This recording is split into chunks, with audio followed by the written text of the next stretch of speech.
Bienvenidos a Abre Mis Ojos.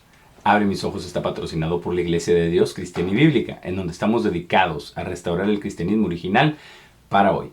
Mi nombre es Eduardo Elizondo, me da mucho gusto saludarlos en este episodio de Abre Mis Ojos, en donde vamos a continuar hablando acerca del sábado, porque en este manual para el estudio del sectarismo, el tomo 1, el sabatismo al descubierto, se mencionan muchas cosas acerca del sábado, y en este programa estamos dedicados a restaurar el cristianismo original para hoy, lo que dice la palabra de Dios, no lo que digan personas como las que escribieron este manual para el sectarismo, personas que tratan de negar el sábado, porque eso es en realidad lo que están haciendo, están negando el sábado, están tratando de eliminar uno de los mandamientos de Dios. No, hay que estar bien atentos que ellos no tienen ningún problema con ninguno de los otros 9 mandamientos, de los 10 mandamientos. El único problema es el sábado. Ese es el único problema, ese es el único mandamiento que dicen que la ley fue abolida. Dicen que la ley fue abolida, que Jesús vino a morir para abolir esa ley, cosa que no es verdad. Jesús mismo dijo que Él no venía a abrogar o abolir ninguna ley, sino que venía a cumplir, que se llenara su máximo cumplimiento, a completar. Pero eso no significa que ya no se deba de guardar, eso significa que vino a completar lo que faltaba, no solamente la letra de la ley que está escrita en el Antiguo Testamento, sino el espíritu de la ley que Él vino a manifestar en el Sermón del Monte, en Mateo 5, 6 y 7. Ahí está el espíritu de la ley.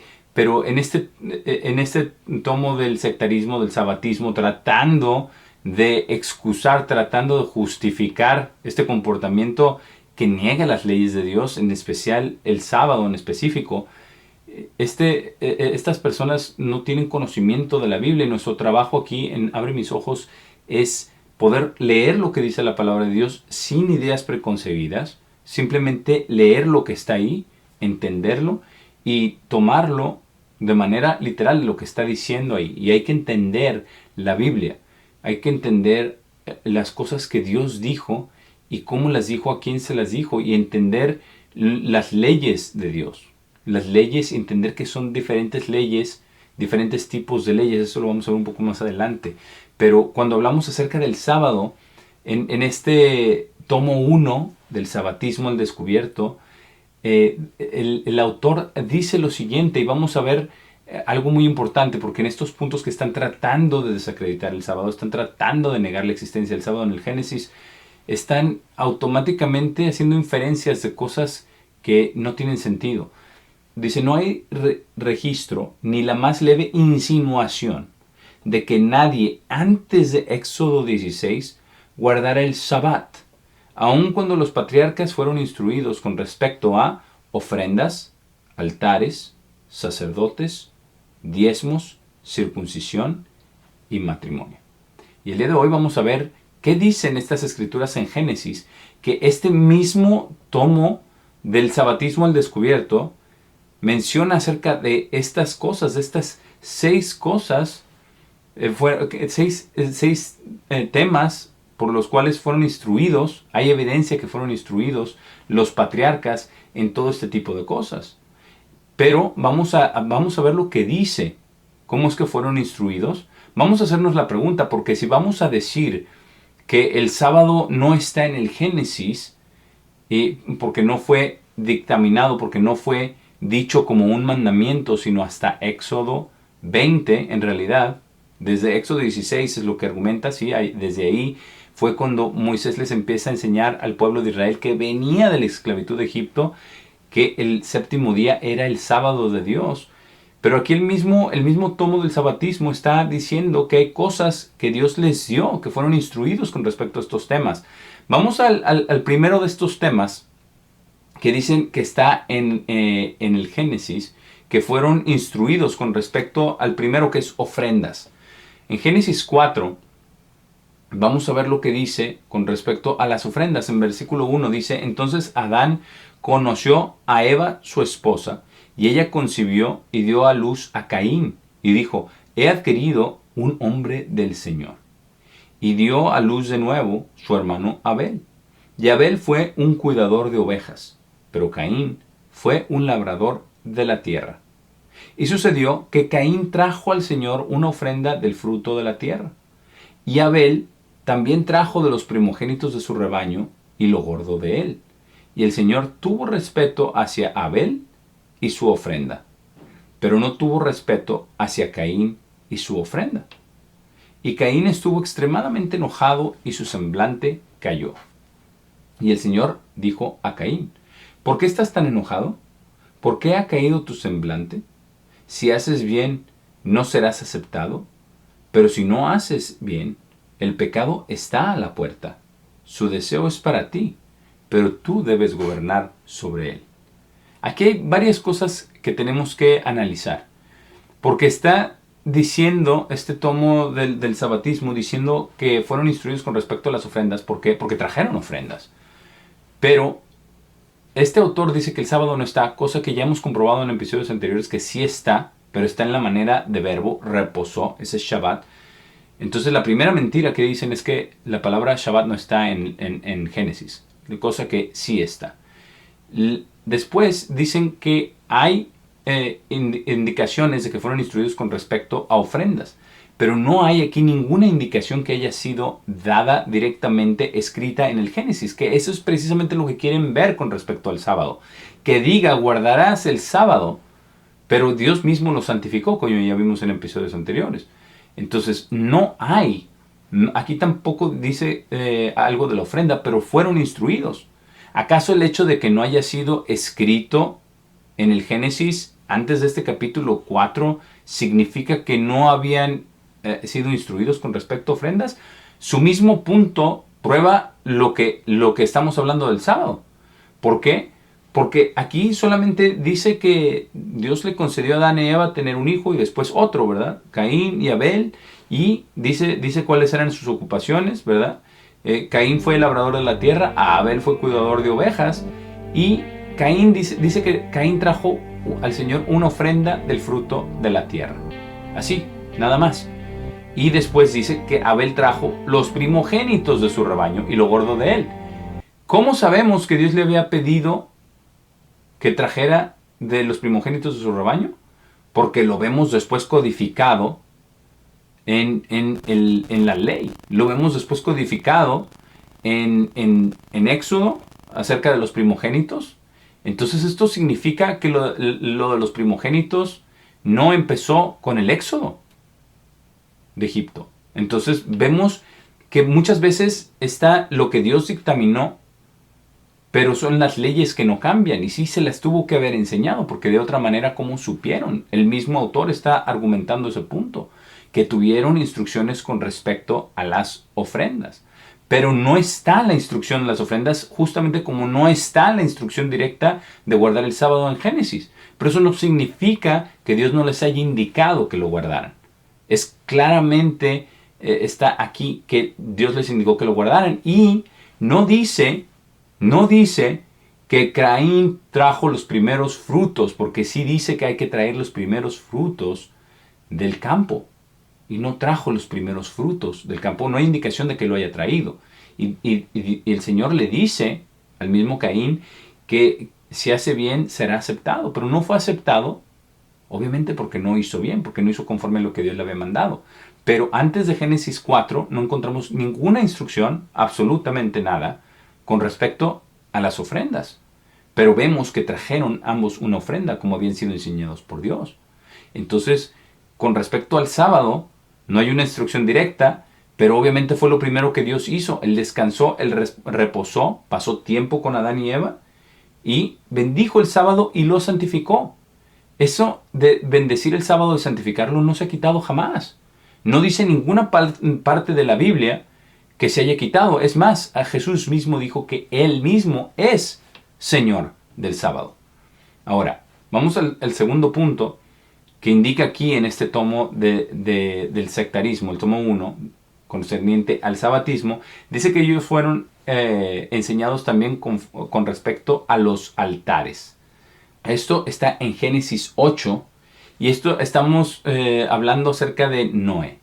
Porque esto fue cuando sabemos la historia de Noé, conocemos que Dios le dijo a Noé que hiciera un arca, él llevó todos los animales, entraron al arca, Dios siguió el arca y llovió por 150 días. Y después de varios meses, porque tardó meses, ¿verdad?, en bajar el agua y que el arca se detuviera. Aquí es después de todo esto, en el versículo 20, bueno, en el versículo 15, en Génesis 8, dice, y Dios le habló a Noé diciendo, sal del arca, tú y tu esposa y tus hijos y las esposas de tus hijos contigo. Saca contigo toda cosa viva que está contigo, de toda carne, de ave, de ganado y de toda cosa rastrera que se arrastra sobre la tierra, para que se puedan reproducir abundantemente en la tierra y ser fructíferos y multiplicarse sobre la tierra. Y Noé salió, y sus hijos y su esposa y las esposas de sus hijos con él. Todo animal, toda ave y toda cosa rastrera, todo lo que se arrastra sobre la tierra, según sus familias, salieron del arca. Aquí vamos a hacer una pausa porque es importante resaltar que Dios le habló directamente a Noé. Dios hablaba con Adán y Eva directamente. Dios hablaba con Caín. Vimos, lo acabamos de leer, cómo habló con Caín y le dijo que si hacía bien iba a ser aceptado. Entonces Dios tenía una relación directa con las personas. No había un mediador entre Dios y los hombres. Dios hablaba directamente con las personas, con algunas personas, y cuando quería dar instrucciones las daba directamente. Le habló a Noé y les dijo que salieran del arca. Y Noé obedeció. Noé hizo lo que Dios le dijo. Ahora, continuando en el versículo 20, dice, y Noé construyó un altar para el Señor, y tomó de todo animal limpio y de toda ave limpia, y ofreció ofrendas quemadas sobre el altar. Y el Señor olió un dulce aroma, y el Señor dijo en su corazón, no maldeciré otra vez la tierra por causa del hombre, aunque la imaginación del corazón del hombre es mala desde su juventud, y no castigaré otra vez toda cosa viva como he hecho. Mientras la tierra permanezca, siembra y cosecha, frío y calor, verano e invierno, y día y noche no cesarán. Y aquí es muy importante apuntar un par de cosas. Lo primero es que estas personas que hacen este tomo del sectarismo dicen que ellos ven claramente cómo recibió Noé instrucciones sobre el altar, o cómo es que hizo un altar, o que se debe de hacer algún altar para hacer un sacrificio al Señor. Pero también lo que se pasan es que también hay otra instrucción. Aquí habla acerca de todo animal limpio y toda ave limpia. ¿De qué está hablando? Si no hay ninguna instrucción antes de Génesis 8 acerca de animales o aves limpios o inmundos o impuros, por decirlo así. Esas instrucciones están también en la ley. También están en Deuteronomio, están en Levítico y en Deuteronomio. Dios nos las había dado. ¿Eso significa que no había animales limpios e inmundos? Claro que no. Esto nos comprueba que la ley Dios se las dio a ellos, porque de otra manera, ¿cómo iban a saber que tenía que tomar 7 pares de los animales limpios y un par de los animales no limpios o inmundos?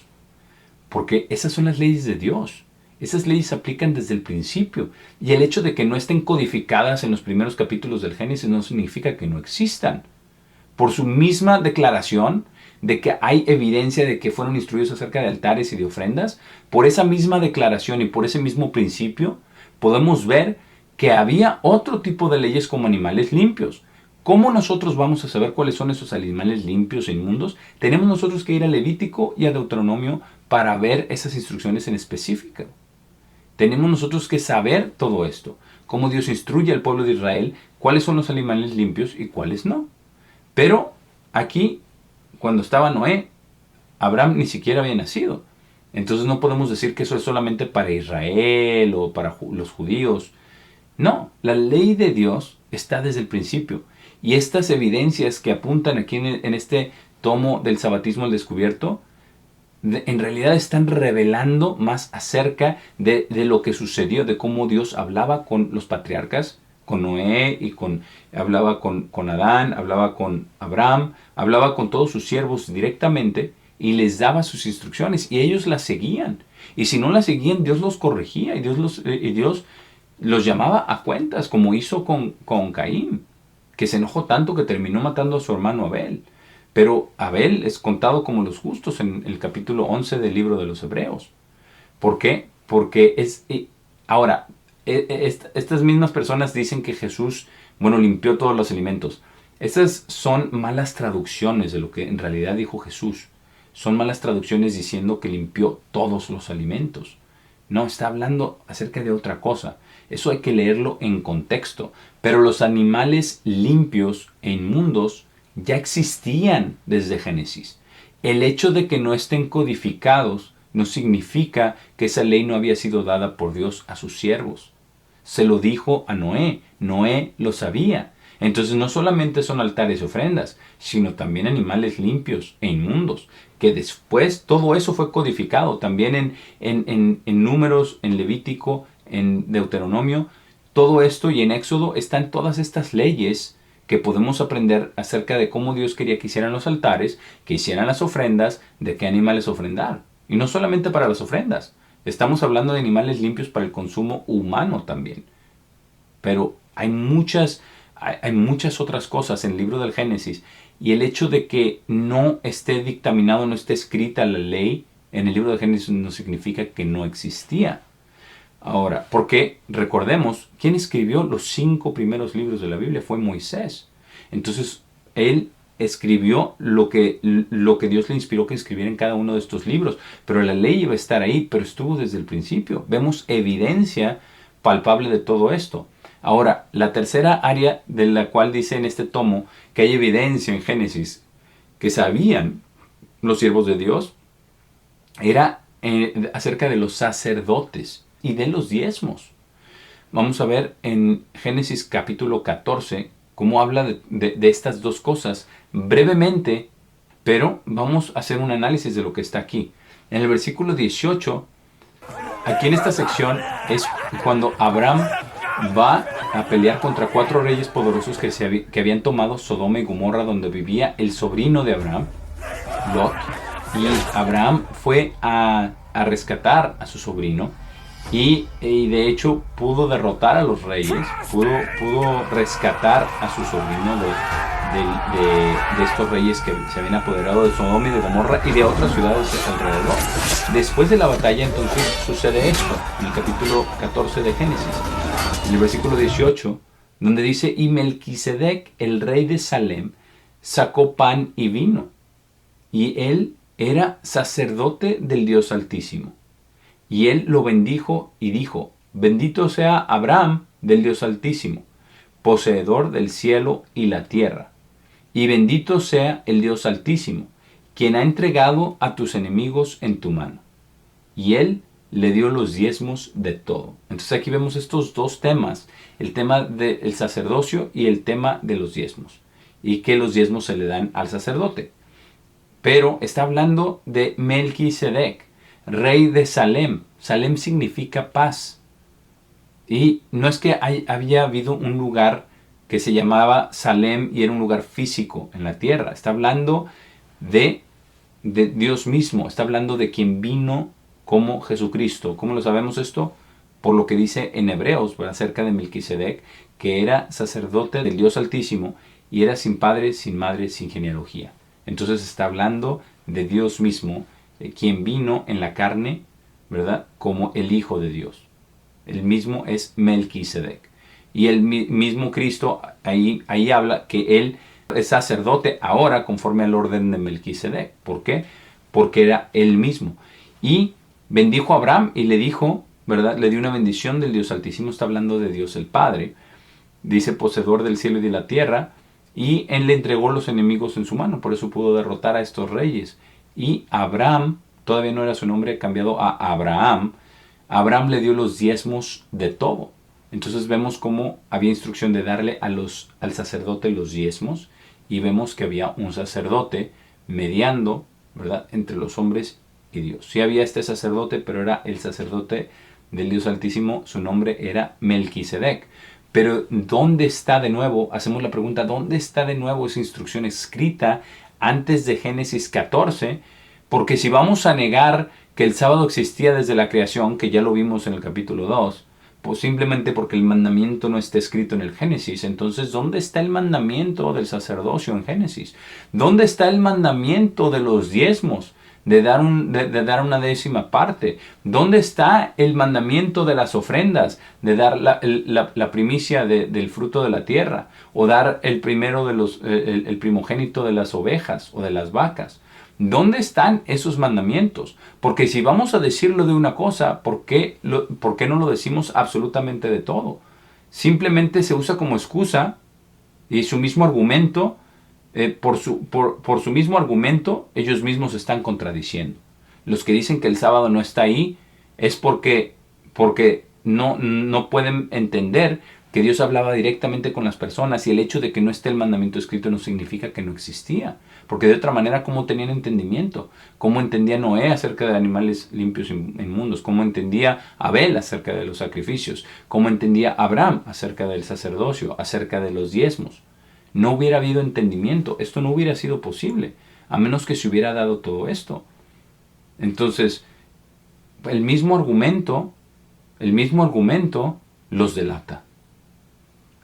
Ahora, hay otro tema, hay otro aspecto, la circuncisión, que en Génesis 17 se habla de esto, donde Dios hace su pacto con Abraham, cuando le cambia el nombre, y le dice en el versículo 9 de Génesis 17, y Dios le dijo a Abraham, y tú guardarás mi pacto, tú y tu semilla después de ti, en sus generaciones. Este es mi pacto, el cual guardarás entre tú y yo, y tu semilla después de ti. Todo niño varón entre ustedes será circuncidado, y circuncidarás la carne de tu prepucio, y será una señal del pacto entre tú y yo. Y aquí hay algo muy importante. Mucha gente confunde la circuncisión con el resto de los mandamientos de Dios. Esta era una señal de un pacto entre Abraham y Dios, un pacto en la carne.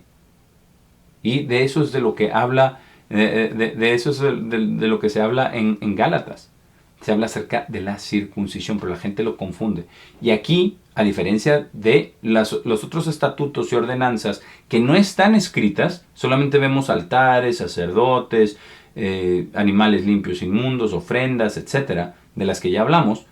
Aquí sí dice exactamente cómo se ha de hacer, porque esto sí se estaba dando como una ordenanza directa a Abraham, por un pacto entre ellos, entre Dios y Abraham y sus descendientes. Aquí sí está codificado. Esto no está, no está implícito. Esto está explícito, totalmente detallado. Y dice que será una señal de ese pacto. Ahora, ese es exactamente el argumento del que trata el libro de Gálatas. Está hablando de la circuncisión, está hablando de un pacto y de una señal de un pacto. Este no era un mandamiento de Dios desde el principio. De otra manera, no habría necesidad de circuncidarlo, porque Adán hubiera sido circuncidado, él hubiera circuncidado a todos los varones desde el principio, pero esto no fue así. Esto fue algo que empezó con Abraham. Ahora también el otro tema, el sexto tema que se habla aquí, que se halla evidencia en el Génesis, es el matrimonio. En Génesis 2 y el versículo 24, cuando Dios creó a Adán y Eva, después de explicar de cómo creó Dios a Eva, dice: por esta razón, un hombre dejará a su padre y a su madre y se unirá a su esposa y llegarán a ser una carne. Entonces está hablando acerca del matrimonio. Pero ¿dónde hay alguna ceremonia donde ellos tengan que prometer delante de Dios? No hay cosa tal. No hay cosa tal. Entonces el hecho de que no esté estipulado en el Génesis no significa que no exista. No significa que no existe el matrimonio, no lo podemos negar. De otra manera, el mandamiento del adulterio en los 10 mandamientos no tendría ningún sentido. En Génesis 34, en el versículo 9, también hay evidencia del matrimonio, donde fue la hija de Jacob, de Israel, fue abusada, y después el abusador la pidió en matrimonio y ellos iban a hacer una unión nupcial. Él está pidiendo esto, y en el versículo 9 le dice, les piden al pueblo de Israel, dice: y hagan matrimonios con nosotros, dando sus hijas a nosotros y tomando nuestras hijas para ustedes. Entonces, pero no estaba codificado. Entonces hemos visto el día de hoy que el hecho de que algo no esté codificado explícitamente en el libro de Éxodo no significa que Dios no lo haya dado, no significa que Dios no lo haya explicado. Pero el hecho de que no esté escrito no significa que no haya estado en validez desde el principio. De hecho, el sábado fue desde la creación. Y se hace la pregunta en este tomo del sabatismo, dice, ¿por qué Dios dejaría fuera el todo importante mandamiento del sabat? No lo dejó fuera. Y tan es que el día de hoy todavía hay 7 días en la semana. La gente ha cambiado calendarios, ya no se usa el calendario de Dios, el calendario hebreo calculado, se usa calendarios gregorianos, se usan temporadas, se usan todo tipo de cosas. Pero la semana nunca se ha roto, ese ciclo de 7 días nunca se ha roto. El séptimo día se ha guardado desde la creación. Por eso no fue explícitamente escrito allí, como ninguna de estas otras cosas, excepto la circuncisión, fueron explícitamente dictaminadas, escritas en el libro del Éxodo. Pero es exactamente el argumento que este tomo del sabatismo al descubierto propone, precisamente por sus mismas palabras, se contradice. Porque si así fuera, tendría que haber una ley de todas estas áreas que hemos visto el día de hoy. Tendría que haber una dictaminación específica acerca de los sacerdotes, de los diezmos, de las ofrendas, de los altares, del matrimonio, y no lo hay. Pero eso no significa que no haya existido desde el principio. Todo proponente del matrimonio, en los círculos cristianos y tradicionales, hablan acerca del matrimonio fue desde el principio. Jesús mismo lo dijo. Lo que Dios unió, no lo separa el hombre. Entonces no podemos escoger simplemente a nuestro antojo las cosas, las leyes de Dios que nos gustan o que nos convienen o que queramos obedecer para nuestro propósito. Tenemos que ser honestos y ser lógicos y ser honestos con nosotros mismos de lo que dice la palabra de Dios. No podemos estar escogiendo las cosas que a nosotros nos agradan o que es conveniente para nosotros cumplir. Está claro que quien escribió este tomo del sabatismo al descubierto no está siendo honesto consigo mismo con respecto a estas otras leyes, porque si las otras leyes no están, solamente evidencia de que se guardaron, entonces el sábado también, más aún que la palabra sábado sí está desde el principio en Génesis 2. Por el momento me despido. Ha sido un placer haber estado con ustedes en este episodio de Abre mis ojos y nos vemos en el próximo episodio.